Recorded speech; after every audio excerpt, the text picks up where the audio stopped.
Hi friends, please subscribe to Amravati Media and press the bell icon for more latest updates. Jagan మావిగన్ టీడీపీని కలవరపెడుతోందా? మాజీ ముఖ్యమంత్రి YS Jaganmohan Reddy ప్రతిపాదించిన మావిగన్కు కూటమి ప్రభుత్వంలో పెద్దన్న పాత్ర పోషిస్తున్న టీడీపీ అధికారికంగా జై కొట్టిందా అంటే అవునని నెటిజన్లు అంటున్నారు. రానున్న ఎన్నికలలో మావిగన్ వర్సెస్ అమరావతి అని వైఎస్ జగన్ తేల్చి చెప్పిన సంగతి తెలిసిందే. అయితే మావిగన్ను గట్టిగా వ్యతిరేకించే సాహసం సీఎం చంద్రబాబు నాయుడు, ఆ పార్టీ నేతలు చేయలేకపోతున్నారు. తాము చెబుతున్నది కూడా అదే కదా అని టీడీపీ సన్నాయి నొక్కులు నొక్కుతోంది. తాజాగా ఐటీడీపీ అఫీషియల్గా రాజధానిపై పెట్టిన పోస్టే నిదర్శనం. చంద్రబాబు కూడా 12 ఏళ్లుగా జగన్ చెబుతున్నదే కదా అంటున్నదని ఐటీడీపీ అఫీషియల్ పేజీ ఎక్స్ వేదికగా గుర్తు చేస్తుండడం ఆసక్తికర పరిణామం. ముందుగా వైఎస్ జగన్ చేసిన మావిగన్ ప్రతిపాదనలో ఏముందో తెలుసుకుందాం. కూటమి ప్రభుత్వం తలపెట్టిన అమరావతి నిర్మాణం ఎప్పటికీ పూర్తి కాదని వైఎస్ జగన్ తేల్చి చెప్పారు. రాష్ట్రానికి ఆర్థిక భారం తప్ప అది ఎప్పటికీ అభివృద్ధి కాజాలదని ఆయన నిశ్చిత అభిప్రాయం.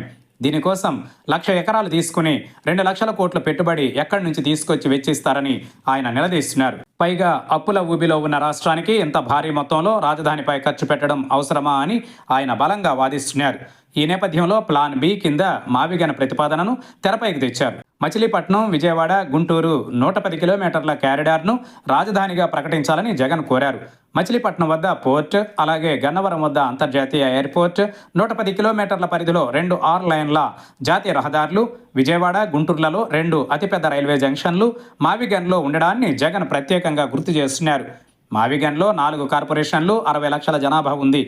గలగల పారే కృష్ణానది, పోలవరం కుడి కాల్వ ద్వారా ఇప్పటికే జలసిరి, విజయవాడలోని ఎన్టీటీపీఎస్, పోలవరంలో 960 మెగావాట్ల జల విద్యుత్ ప్రాజెక్టు ద్వారా మావిగన్కు పుష్కలంగా విద్యుత్. అందుకే మావిగన్ను రాజధానిగా ఎంచుకుంటే కేవలం 10% మాత్రమే ప్రభుత్వం ఖర్చు పెడితే మిగిలిన 90% పెట్టుబడి ప్రజలే స్వచ్ఛందంగా పెడతారని, తద్వారా ఆంధ్రప్రదేశ్కు అప్పుల భారం తప్పుతుందని వైఎస్ జగన్ ఉద్దేశ్యం. ఈ నేపథ్యంలో ఐటీడీపీ అఫీషియల్గా ఆసక్తికర విషయాలు తెరపైకి తీసుకొచ్చింది. అదేంటో తెలుసుకుందాం.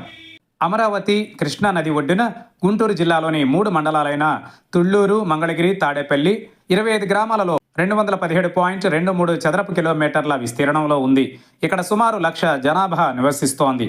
వ్యాపార కేంద్రమైన విజయవాడ, విద్యా కేంద్రమైన గుంటూరు మధ్య వ్యూహాత్మకంగా ఉంది. ఈ నగరం జాతీయ రహదారుల ద్వారా అనుసంధానించారు. దక్షిణ భారతదేశంలో 2వ అతిపెద్ద నది అయిన కృష్ణా నది ఒడ్డున అమరావతి ఉంది. జాతీయ జలమార్గం అభివృద్ధికి అనువుగా ఉంది. ఇది 30 కిలోమీటర్ల దూరంలో ఉన్న విజయవాడ అంతర్జాతీయ విమానాశ్రయానికి సమీపంలో ఉంది. అలాగే రాబోయే మచిలీపట్నం పోర్టుకు 68 కిలోమీటర్ల పరిధిలో ఉండడం వల్ల వాణిజ్యానికి ఎంతో అనువుగా ఉంటుందని పేర్కొన్నట్టు ప్రచారంలోకి తీసుకురావడం గమనార్హం. టీడీపీ ప్రచారాన్ని చూస్తే అమరావతి కూడా మావిగన్లో ఉందని బలంగా చెప్పదలుచుకుంది. కానీ ఆ విషయాన్ని వైఎస్ జగన్, ఆయన పార్టీ నాయకులు అసలు ఒప్పుకోవడం లేదు. అమరావతి, మావిగన్ వేర్వేరని వైఎస్ జగన్ 2 రోజుల క్రితం మరింత బలంగా చెప్పారు. అంతేకాదు మావిగన్ అనేది తమ ఎన్నికల ఎజెండాగా ఉంటుందని ఆయన కుండబద్దలు కొట్టారు. అమరావతిలో అవినీతికి తాము వ్యతిరేకమన్నట్టుగా మావిగన్ను సమర్థించలేమని చంద్రబాబుతో సహా టీడీపీ నాయకులు ఎవరూ ధైర్యంగా చెప్పలేకపోతున్నారు. అమరావతిని ఎవరూ కదల్చలేరని మాత్రమే టీడీపీ నాయకులు వ్యూహాత్మకంగా మాట్లాడుతున్నారు.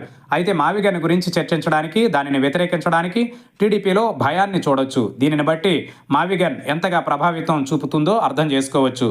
మావిగన్లో ఏ విషయాలైతే వైసీపీ చెబుతుందో అవే కదా చంద్రబాబు చెబుతున్నారని టీడీపీ ప్రచారం చేయడం ఆసక్తికర పరిణామం. అమరావతి, మావిగన్న ఏది కావాలో తేల్చుకోవాలని జగన్ పిలుపునిచ్చారు. అయితే ఆ 2 వేర్వేరు కాదని చెప్పడానికే టీడీపీ మొగ్గు చూపుతోంది. మావిగన్పై వైసీపీ దూకుడు పెంచడానికి టీడీపీ ప్రచారం కూడా కారణమవుతోంది. ఏది ఏమైనా రాజధాని విషయంలో వైఎస్ జగన్ ఎత్తుకున్న మావిగన్ టీడీపీని కలవరపాటుకు గురి చేస్తోందన్నది నిజం. అందుకే జగన్ ప్రస్తావిస్తున్న అంశాలకు, ప్రశ్నలకు సమాధానం చెప్పకుండా సంబంధం లేని వాటిని చర్చకు పెట్టి తనదైన డైవర్షన్ రాజకీయాలు చేస్తోంది. అయితే అది ఎంతవరకు రాజకీయంగా పైచేయి సాధిస్తుందో చూడాలి.